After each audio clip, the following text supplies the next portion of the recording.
If and when Boris Johnson becomes Prime Minister later this week, he'll be facing an immediate diplomatic crisis that could, if he's unlucky, spiral into a military conflict. The problem is with Iran.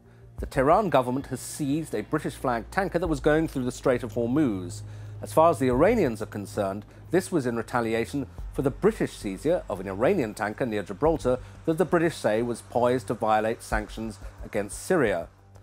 At any time, this would be a difficult diplomatic standoff, but it's particularly tricky and dangerous at the moment for a couple of reasons. The first is that this is a new British government with a huge amount on its plate, in particular Brexit. But the second is that the Iran-Britain standoff is part of a broader conflict between the West and Iran that was already looking pretty dangerous. In fact, only last month, the United States government came very close to bombing Iran in response for the Iranian downing of an American drone.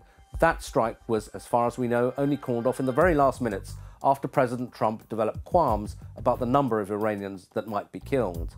However, this escalation between Britain and Iran now plays into that wider rise in tensions between the United States and the Iranians that has its origins in the Trump administration's contested decision to withdraw from the Iran nuclear accord.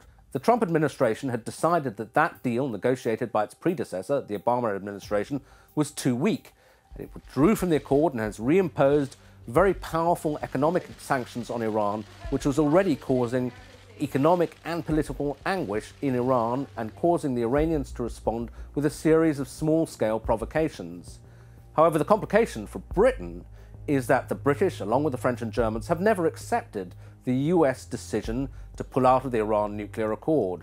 However, now that the tank has been seized, Mr. Johnson or any incoming government faces a tricky decision.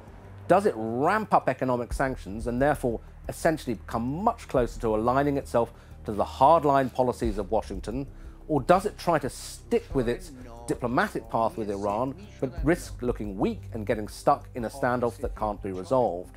These are very difficult decisions, which potentially have implications that could stretch all the way into military action, but they're going to be landing on Boris Johnson's desk more or less as soon as he enters 10 Downing Street.